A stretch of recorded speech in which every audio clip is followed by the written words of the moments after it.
Hello friend, एक बार फिर आप सभी का हार्दिक स्वागत है आपके चैनल स्टूडियस क्लासेस में। तो यहाँ पे आज हम देखेंगे कि बीएड की परीक्षा में अपनी कॉपी को किस तरह से लिखें ताकि आप अच्छा नंबर जो है वो सिक्योर कर पाएँ। जिसकी रिक्वेस्ट आई थी मुझे कि जो है VVSPU के स्टूडेंट ने ये क्वेश्चन किया था कि किस तरह से वो अपनी कॉपी लिखें कि जो है उनके पेज भी कवर हो जाए और परीक्षा में अच्छे नंबर भी आ जाएँ। तो इसी वीडियो में हम ये देखेंगे। तो चलिए वीडियो की शुरुआत करते हैं। वीडियो अगर पसंद आएगी तो वीडियो को लाइक शेयर और चैनल को प्लीज़ सब्सक्राइब भी अवश्य कर दीजिएगा। तो यहाँ पे किसी भी एग्ज़ाम में, चाहे बीएड का एग्ज़ाम हो चाहे आपके अदर एग्ज़ाम हो, यानी 12th 10th या फिर BSc MSc किसी या BA MS किसी के भी एग्ज़ाम हो, तो वहाँ पर अपनी कॉपी को बेहतर बनाने के लिए आपको इन चार फैक्टर को बहुत ज़्यादा ध्यान रखने की ज़रूरत है। पहला है आपका टाइम मैनेजमेंट, दूसरा है आपका हेडिंग्स, तीसरा है आपका की पॉइंट, चौथा है आपका फिगर। तो हम एक एक करके इन चारों के ऊपर बात करेंगे, लेकिन ये चार फैक्टर आपके कॉपी को, आपके जो भी आप की उत्तर पुस्तिका होती है उसको प्रभावशाली बनाने में काफ़ी ज़्यादा हेल्प करते हैं। तो चलिए एक एक करके इनको डिस्कस करते हैं, फिर आपको एग्जाम्पल के माध्यम से भी हम समझा देंगे। तो टाइम मैनेजमेंट में आपको ये देखना पड़ता है कि आपके किस किस तरह के क्वेश्चन जो हैं वो एग्जाम में पूछे गए हैं। तो कई जगह पे केवल शॉर्ट और लॉन्ग के क्वेश्चन पूछे जाते हैं और कई जगहों पे वेरी शॉर्ट यानी अति लघुत्तरी, शॉर्ट आंसर टाइप यानी लघुत्तरी और लॉन्ग आंसर टाइप यानी दीर्घोत्तरी प्रश्न भी पूछे जाते हैं। और ये जिन्होंने कहा था कि आप ये बताएं कि किस तरह से हम अपना बीएड का कॉपी लिखें कि हम बहुत अच्छा नंबर सिक्योर कर सकें, तो ये क्वेश्चन आया था VVSPU के स्टूडेंट की, यानी वीर बहादुर सिंह पूर्वांचल यूनिवर्सिटी के स्टूडेंट की। तो मैं उसी पेपर को यहाँ पे एग्जाम्पल के तौर पे लेके चलती हूँ। तो आपके VVSPU में तीन तरह के क्वेश्चंस देखने को मिलते हैं। आपका एक होता है वेरी शॉर्ट यानी अति लघुत्तरी, शॉर्ट यानी आपका लघुत्तरी और लॉन्ग यानी दीर्घोत्तरी प्रश्न होते हैं। तो आपको किस तरह से इन तीनों को करना है यही मैं आपको टाइम मैनेजमेंट के अंतर्गत बताऊंगी। और साथ ही उनका ये भी क्वेश्चन आया था कि किस तरह से लिखें कि पेज भी हमारा कवर हो जाए, क्योंकि उनके पेज काफ़ी ज़्यादा बच जाते हैं। तो इसके लिए भी मैं बताऊंगी कि किस तरह से आप कितने पेज में अपना क्वेश्चन लिखें। तो यहाँ पे देखिए मैं एक एक करके बताऊंगी। तो यहाँ पे सबसे पहले मैं ये बताना चाहूँगी कि आप स्टार्ट कौन से क्वेश्चन पे करें। तो बहुत सारे बच्चों के साथ ऐसा होता है कि वो अति लघुत्तरी जो प्रश्न होते हैं उसको लेके चलते हैं। तो मैं हमेशा इसको नहीं बोलती कि आप वेरी जो है अति लघुत्तरी प्रश्न को लेके चलें, क्योंकि उसमें क्या होता है कि क्वेश्चंस आपको अच्छे लगते हैं, सीधे लगते हैं, सिंपल होते हैं, तो आपको आता है तो आप बहुत ज़्यादा उसको लिखने के चक्कर में अपना टाइम जो है वो गंवा देते हैं। जबकि हमको वेरी लॉन्ग, अगर हम वेरी शॉर्ट की बात करें तो ये केवल 2 नंबर के क्वेश्चन होते हैं आपके VVSPU में। तो 2 नंबर के क्वेश्चन के लिए क्यों हम अपना टाइम ज़्यादा ख़राब करें, क्योंकि हमारे पास अभी बहुत सारे ऐसे क्वेश्चन हैं जहाँ से हम अच्छा नंबर सिक्योर कर सकते हैं। तो इसीलिए मैं सजेस्ट करूँगी हमेशा कि आप शॉर्ट और लॉन्ग के लिए क्वेश्चंस को पहले उठाएं, क्योंकि अगर आपके लास्ट के 15 मिनट भी बचते हैं या 20 मिनट या आधे घंटे बचते हैं तब उसमें आप वेरी शॉर्ट को हाथ लगाएं, ताकि आपका जो टाइम है वो भी अच्छा जो है अच्छे से कवर हो जाए, साथ ही आपके सारे प्रश्न भी जो हैं वो भी आप सॉल्व कर लो। चलो अब मैं एक एक करके बताती हूँ कि आपको कितना टाइम एक क्वेश्चन किसी किसी क्वेश्चन पे देना है और कितने पेज में उसको करना है। तो मैं हमेशा सजेस्ट करूँगी कि आप शॉर्ट या लॉन्ग से उठाइए। तो मैं पहले लॉन्ग को लेके चलती हूँ। लॉन्ग में आपको 2 क्वेश्चन करने होते हैं 15-15 नंबर के आपके VVSPU में। आप बाकी यूनिवर्सिटी के बच्चे भी अपने प्रश्न के अकॉर्डिंग टाइम अपना मैनेजमेंट यहाँ पे सीख सकते हैं कि किस तरह से करें। तो यहाँ पे 15 नंबर का अगर आपका लॉन्ग का क्वेश्चन है तो इसमें एटलीस्ट आपको जो है 4 से 5 पेज आपको करने पड़ेंगे, यानी मिनिमम आप 4 पे जाइए और या फिर 5 पे जाइए, उससे कम पे आप लॉन्ग के क्वेश्चन जो है वो बिल्कुल भी ना करें। तो आपका एटलीस्ट मैं बोल रही हूँ कि 4 या 5। तो अगर मैं बात करूँ कि कितने होते हैं तो देखिए, अगर मैं ये कॉपी अगर फ्रंट में ऐसे ओपन करती हूँ, दोनों जो है पेज अगर दिखते हैं तो ये हमारा 1 पेज होता है, ये 2 होता है। इसी तरह आगे अगर ओपन करेंगे पेज को, यानी फिर ये पेज अगर हम ओपन करें तो ये 3 और ये 4, ठीक है। फिर उसके बाद अगर हम ओपन करें तो ये हमारा 5। तो एटलीस्ट 4 या 5 आपको कवर करने चाहिए आपके लॉन्ग आंसर टाइप क्वेश्चन के लिए। और टाइम कितना देना चाहिए, तो अगर आपके 2 लॉन्ग हैं, अगर 15-15 नंबर के हैं, तो आप कोशिश करिएगा कि आप एक लॉन्ग पे एटलीस्ट 20-25 से 30 मिनट का टाइम, यानी इतना आप दे दें। आधे घंटे के अंदर आप कोशिश करें कि आप लॉन्ग के क्वेश्चंस कर लें, आधे घंटे भी कर लेते हैं तब भी ठीक है। यानी 1 घंटे यानी 2 क्वेश्चन करने होते हैं आपको लॉन्ग के। यानी लॉन्ग के कितने क्वेश्चन करने होते हैं, लॉन्ग में आपको 15-15 नंबर के 2 क्वेश्चंस करने होते हैं। तो आप 1 घंटे के अंदर लॉन्ग के आपके क्वेश्चंस जो है वो आप कर सकते हैं। यानी आपका पहला टारगेट ये होना चाहिए कि अगर 2.5 घंटे का पेपर है तो 1 घंटे के अंदर आप लॉन्ग आंसर टाइप क्वेश्चंस कर लें। और कितने कितने 4 या 5, ठीक है, मिनिमम आप 4 जाइए। लेकिन अगर आप जा सकते हैं 5 तक तो बेहिचक 5 तक जरूर जाइएगा, क्योंकि 15 नंबर बहुत इंपॉर्टेंट नंबर होते हैं, काफ़ी मायने रखते हैं ये नंबर। ठीक है, ये बात हो गई हमारी लॉन्ग की। अब बात करते हैं कि जैसे मैंने कहा कि 1 घंटे आप यहाँ पे टाइम दे देंगे, यानी टोटल 1 घंटे का टाइम आप दे देंगे, 60 मिनट का टाइम लॉन्ग के लिए। 30-30 मिनट आप बांट लें। ये मैंने मैक्सिमम बताया कि आप 1 घंटे के ऊपर ना जाएं। आप मिनिमम ये मान के चलें कि हमको 1 घंटे के अंदर अंदर ही आपके लॉन्ग के क्वेश्चंस कर लेने हैं। अगर बहुत आप ज़्यादा जाते हैं, यानी आप नहीं कर पाते हैं अंदर 1 घंटे के, तो आप कोशिश करिए कि 1 घंटे तक ही आप जो है अपने लॉन्ग के क्वेश्चन जो है वो कर लें। ठीक, तो ये बात हो गई लॉन्ग की कि कितने टाइम में करना चाहिए और कितने पेज में करना चाहिए। अब बात करते हैं हम शॉर्ट की। तो शॉर्ट में आपको 5 क्वेश्चंस करने होते हैं। यानी कितने क्वेश्चंस होते हैं, 5 क्वेश्चंस करने होते हैं। कितने नंबर, प्रत्येक क्वेश्चन जो होता है वो 8 नंबर का पेपर होता है। ठीक है, 8 नंबर का प्रत्येक क्वेश्चन होता है। यानी टोटल 40 नंबर के आपके शॉर्ट के आंसर देखने को मिलते हैं VBSPU में। अगर टोटल आपका पेपर जो है वो 90 नंबर का होता है। ठीक है, यानी टोटल 90 नंबर का अगर पेपर है तो आपके 5 क्वेश्चन शॉर्ट में देखने को मिलते हैं और प्रत्येक क्वेश्चन 8 नंबर का है। तो इसमें आपको टाइम कितना देना है, तो देखिए शॉर्ट के लिए मैं बात करूँ तो इसमें आपको पहले पेज की बात कर देती हूँ मैं। तो आपको टोटल एटलीस्ट इसमें 3 पेज तो कवर करने चाहिए। यानी अगर बात करें तो 1 पेज, ये 2 पेज, और आपका अगर बात करें ये हमारा 3 पेज, तो एटलीस्ट कम से कम 3 पेज करने चाहिए, उससे कम में बिल्कुल नहीं। तो 3 पेज में आप शॉर्ट के आंसर करिएगा। अब अगर आपको पास टाइम है तो आप 3-3.5 तक भी जा सकते हैं, लेकिन कम से कम आप 3 पेज में अपना शॉर्ट का जो है क्वेश्चंस करिएगा। 8 नंबर के प्रश्न है तो 3 पेज इनफ है, आप कर सकते हैं। मैंने ये मिनिमम बताया है कि इससे कम में आप मत करिएगा, आप 3-4 तक भी जा सकते हैं, उससे कम का सवाल ही नहीं उठता। 3-3.5 तक आप जाइए ही जाइए।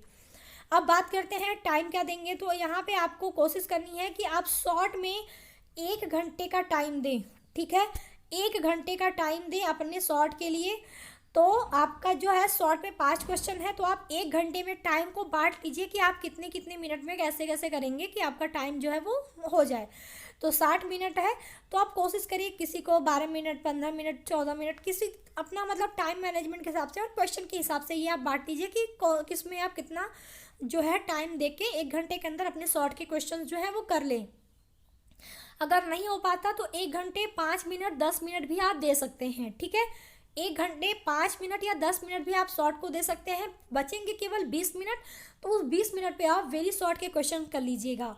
यानी जैसे मैंने कहा कि शॉर्ट के मैंने बता दिया 3 पेज में आप करिएगा, कम से कम 3 पेज जो है, और बाकी टाइम 1 घंटे में आप शॉर्ट के क्वेश्चन करिएगा। ज़्यादा से ज़्यादा 1 घंटे 5 मिनट या 10 मिनट भी आप ले सकते हैं शॉर्ट के लिए।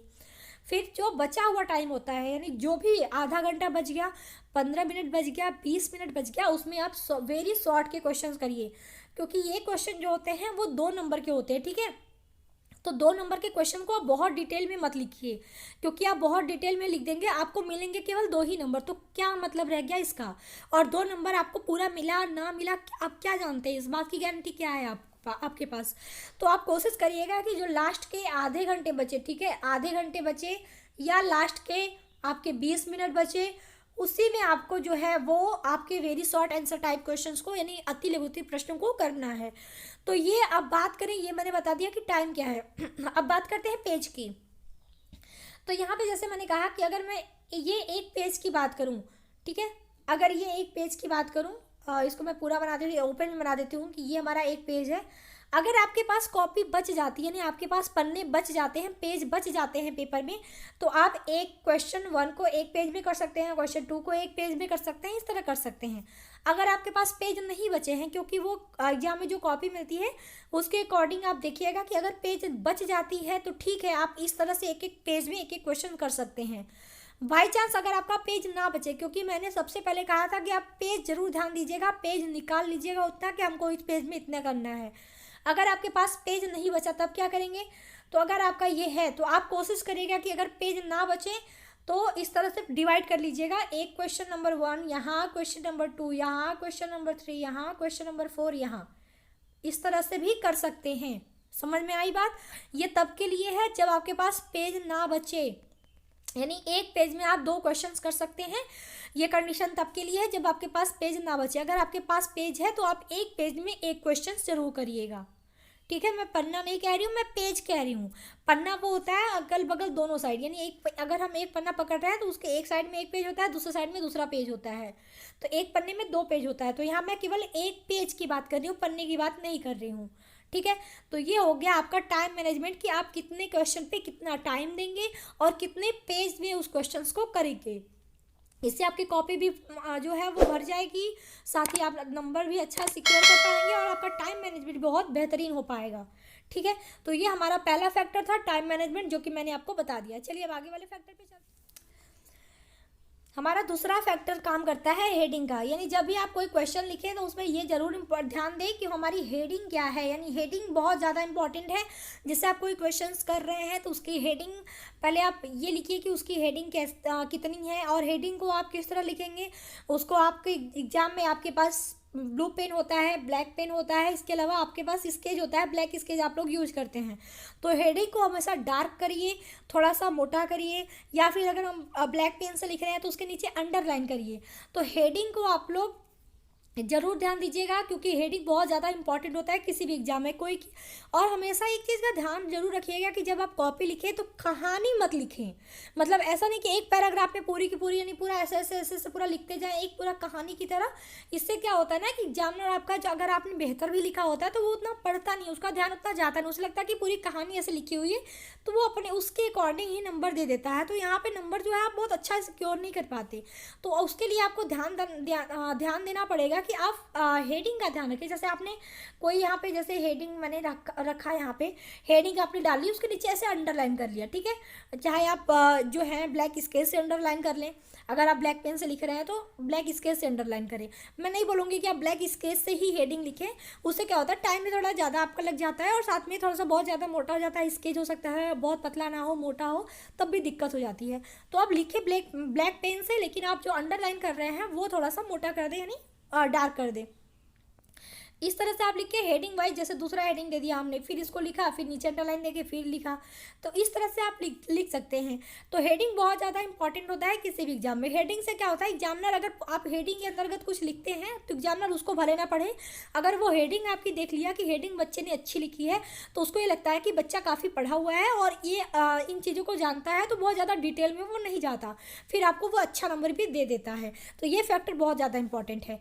हेडिंग के लिए आप देखिए 2-3 तरह के सिंबल यूज कर सकते हैं एटलीस्ट। जैसे कहीं पर क्या होता है कि एक हेडिंग के अंदर भी हेडिंग होता है, तो आप हेडिंग के लिए कुछ इस तरह के जो लाइन है इस तरह कवर कर सकते हैं, और एक सिंपल लाइन जैसे ये वाली जो लाइन है इस तरह भी कवर कर सकते हैं। इसके अलावा कुछ एरो भी आप दे सकते हैं, तो एक सिंपल एरो होता है, इसके अलावा एक इस तरह का एरो आपने देखा होगा जो इस तरह से कवर रहते हैं, ठीक है, इस तरह से ऐसे कवर रहते हैं, ये आप समझ जाइएगा, मैं यहाँ पे केवल एग्जाम्पल बता रही हूँ, इस तरह से होता है। तो इसके अलावा आप बिंदु भी दे सकते हैं, कहीं कहीं पर कोई फैक्टर आ जाता है तो आप बिंदु का भी प्रयोग कर सकते हैं, ठीक है। तो ये चीज़ें सिंबल आप यूज कर सकते हैं अपने हेडिंग को और प्रभावशाली बनाने में। तो ये हमारा एक फैक्टर काम कर गया। तो चलिए हेडिंग तो आप समझ गए कि किस तरह से करना है। तो एक हमारा इंपॉर्टेंट फैक्टर हो गया आपका टाइम मैनेजमेंट, दूसरा हमारा हो गया हेडिंग्स। चलिए अब आगे वाले जो हम फैक्टर हैं उसकी भी बात कर लेते हैं। फिर बारी आती है हमारी की पॉइंट्स की। इसका क्या मतलब है, जैसे आपने कुछ लिखा, ठीक है, उसमें कुछ चीज़ें ऐसी आ गई, जैसे किसी का कथन आ गया, तो किसका कथन है, ये आपका की पॉइंट है। और कोई इंपॉर्टेंट लाइन जैसे कोई कथन आ गया किसी का, तो वो जो होता है वो की पॉइंट के अंतर्गत आ गया। इसके अलावा कोई सन आ गया या कोई संख्या आ गई जो उसको कि आपको बताना है, जैसे हेडिंग के अंतर्गत आपने हेडिंग लिखा, हेडिंग के अंतर्गत आपने कुछ लिखा, उसमें कुछ ऐसा चीज़ आ गया जिसको आपको लगता है कि ये इंपॉर्टेंट है, ये मतलब एग्जामिनर कुछ पढ़े ना पढ़े उसके अंतर्गत, अगर वो इसके अंतर्गत ये टॉपिक देख लिया या ये की पॉइंट देख लिया तो उस पर वो नंबर अच्छा देगा। तो की पॉइंट को आप लोगों को अंडरलाइन करना है। जैसे कोई मान लीजिए कोई सन आ गया, जैसे मान लीजिए 1957 आ गया या 1947 आ गया, तो ये अगर आपको वहाँ पे दिख गया तो आप इसको अंडरलाइन कर दें और साथ ही इसको ब्लैक जो आपका पेन है उससे लिख दें। यानी उससे क्या होता है कि की पॉइंट जो है वो उभर के आते हैं, तो एग्जामिनर का ध्यान उस पर जरूर जाता है। तो की पॉइंट को आपको फोकस करना है आपके एग्जाम में, ये बहुत इंपॉर्टेंट फैक्टर हो गया। तो 3 फैक्टर आपने यहाँ देख लिए, तो इसमें मैं बहुत ज़्यादा डिटेल पे नहीं जाऊँगी, बस इतना जान लो कि की पॉइंट अगर आपके एग्जाम में आते हैं तो उसको आपको प्रभावशाली बनाने के लिए उससे अंडरलाइन करना है और उससे ब्लैक पेन से लिखना है, ताकि एग्जामिनर का नज़र उस पर जरूर जाए। ठीक, अब चलो आगे बढ़ते हैं अपने लास्ट फैक्ट। फिगर से क्या मतलब, क्या फिगर कहाँ से आ गया? तो देखो, आप अगर आपको कोई भी कॉपी अपनी बेहतर बनानी है, ठीक है, बहुत अच्छी बनानी है, तो हेडिंग भी आपने दिखा दिया, आपने की पॉइंट को भी फोकस कर दिया, टाइम मैनेजमेंट भी आपका अच्छा है। अब एक फैक्टर जो है वो फिगर इसलिए क्योंकि फिगर क्या होता है ना कि अगर जैसे मान लो आपने कुछ लिखा, अगर आपको कुछ जैसे आ जाता ना कि कोई प्रोसेस बताइए या स्टेप बताइए, तो स्टेप तो आप 1 बाय 1 लिखोगे ही लिखोगे, लेकिन एग्जामिनर का ध्यान अगर आपने फिगर बना दिया कि जैसे कोई फिगर बना दिया कि हाँ ये स्टेप, जैसे हमारा फर्स्ट स्टेप ये है, फिर हमारा सेकेंड स्टेप ये है, ठीक, हमारा थर्ड स्टेप हमारा ये है, क्योंकि जब आप लिखोगे तो आप तो 1 बाय 1 लिखोगे, हमारा फर्स्ट सेकेंड थर्ड फोर्थ इस तरह लिखोगे, लेकिन जब आप फिगर बना दोगे तो एग्जामिनर का जो नज़र है वो आपका फिगर पे अगर पड़ जाता है तो वो आपका जो लिखा हुआ चीज़ है उसको केवल वो सरसरी निगाह से देखता है, उसको पढ़ता बहुत ज़्यादा डिटेल में नहीं है, क्योंकि उसको ये पता होता है कि बच्चे को काफ़ी ज़्यादा नॉलेज है, इसलिए वो फिगर से भी दर्शा रहा है। फिगर जो है वो आपके नंबर को गेन करने में काफ़ी ज़्यादा हेल्प कर देता है। तो जहाँ पर भी आपको लगे कि इसको आप फिगर के माध्यम से समझा सकते हैं, उसको ज़रूर आप फिगर के माध्यम से दर्शाइएगा और समझाइएगा। फिगर बहुत ज़्यादा हेल्प करता है नंबर को अच्छा गेन करने में, यानी हमारी काफ़ी हेल्प हो जाती है फिगर के माध्यम से। तो ये हमारा लास्ट फैक्टर था किसी भी एग्जाम में नंबर अच्छा सिक्योर करने की। तो इसमें बहुत ज़्यादा नहीं है, केवल हमने बताया कि क्या क्या चीज़ें आपके लिए इंपॉर्टेंट है, क्या क्या चीज़ों से आप ज़्यादा नंबर अपना गेन कर सकते हैं। चलिए अब मैं आपको लेके चलती हूँ किसी एक क्वेश्चन पे, आपको दिखाती हूँ कि आप किस तरह से उसको कर सकते हैं। जैसे आप यहाँ पे एग्जाम्पल के तौर पे ये क्वेश्चन देख सकते हैं, इसको मैंने लिखा हुआ है, ये आपके नोट्स जो मैं बीएड के बनाती हूँ उसका ही है। तो ये तो मैंने नॉर्मली आप लोगों के लिए नोट्स बनाया है, जब आप पेपर में लिखिएगा तो और अच्छा लिखिएगा। तो यहाँ पे आप देख सकते हैं जैसे सूक्ष्म शिक्षण का इतिहास था, तो मैंने इसमें आपके जो पहले तो हेडिंग हमारी ये थी, तो मैंने ये देख सकते हैं आप, मैंने इसको अंडरलाइन किया हुआ है। इसके अलावा जो हमारे की पॉइंट थे, जैसे यहाँ पे है ना, ये सब जो है वो सारी चीज़ें मैंने ब्लैक पॉइंट जो है ब्लैक जो पेन से लिखा हुआ है, आप इसको ज़्यादा अंडरलाइन भी कर सकते हैं, ठीक है। इसके अलावा ये सारी चीज़ें आप देख सकते हैं, इस तरह मैंने करा हुआ। यहाँ पर आप देख सकते हैं सूक्ष्म शिक्षण का अर्थ और परिभाषा है, इसको मैंने भी अंडरलाइन किया हुआ है। इसके अलावा जो है की पॉइंट जैसे प्रयोगशाली एम, ये हमारी जो इंपॉर्टेंट चीज़ें होती हैं उसको हम ब्लैक पेन से लिखते हैं, आप इसको अंडरलाइन भी कर सकते हैं। परिभाषाएं जैसे मैंने यहाँ पे लिखी है, तो ये मैंने ब्लैक पॉइंट से लिखा हुआ है, ये भी मैंने ब्लैक पॉइंट से लिखा हुआ है, तो ये सारी चीज़ें आप कर सकते हैं। इसके अलावा देख सकते हैं यहाँ पे फिगर, ठीक है, आप ये फिगर देख सकते हैं जो कि मैंने करा हुआ है, यहाँ पे बनाया हुआ है। अगर आपसे पूछता है कि मतलब विशेष शिक्षण कौशल का, यहाँ पे आप जो है वो दिखा सकते हैं, फिगर के माध्यम से आप दर्शा सकते हैं। फिगर के माध्यम से आपका जो है वो जो आंसर होता है वो प्रभावशाली हो जाता है। तो इस तरह से आप जो है अपना फिगर जो है वो बना सकते हैं। जैसे यहाँ पे सूक्ष्म शिक्षण के भारतीय प्रतिमान के बारे में है, तो यहाँ पर ये आप देख सकते हैं मैंने ब्रैकेट में सारी चीज़ों को बनाया हुआ है, यानी इसको आप लिखते भी हैं, लेकिन यहाँ पे अगर आप उसको ड्रॉ करके या फिर अलग से दिखाते हैं तो एग्जामिनर भी उसको उससे ज़्यादा काफ़ी ज़्यादा प्रभाव जो है वो प्रभावी होता है एग्जामिनर के लिए भी। तो आप इस तरह से भी चीज़ों को कर सकते हैं। तो ये आप देख सकते हैं, इसको हमने सूक्ष्म शिक्षण चक्र को हमने जो है वो फिगर के माध्यम से दर्शाया हुआ है, क्योंकि इसको आप 1 बाय 1 लिखेंगे जरूर, लेकिन अगर आप फिगर बनाते हैं तो एग्जामिनर की नज़र उस पर ज़रूर जाती है। तो ये सारी चीज़ें जो है वो आप एग्जाम में कर सकते हैं, इस तरह से आप भी करिएगा, ताकि एग्जामिनर जो है वो आपसे काफ़ी ज़्यादा जो है वो प्रभावित हो। तो ये सारे फैक्टर हैं जो कि मैंने आपको बता दिए हैं। अब आप अपने को किस तरह से यूटिलाइज़ करते हो, अपने टैलेंट को किस तरह से यूटिलाइज़ करते हो, ये आपके ऊपर है। तो आप करिएगा, बताइएगा कि आपके लिए ये सारे फैक्टर इंपॉर्टेंट रहे, हेल्पफुल रहे या नहीं रहे। बाकी कैसी लगी वीडियो कमेंट करके बताइएगा। पसंद आई हो तो वीडियो को लाइक शेयर और चैनल को प्लीज़ सब्सक्राइब भी जरूर कर दीजिएगा। तो अभी के लिए thank you so much, take care, bye bye, जय हिंद।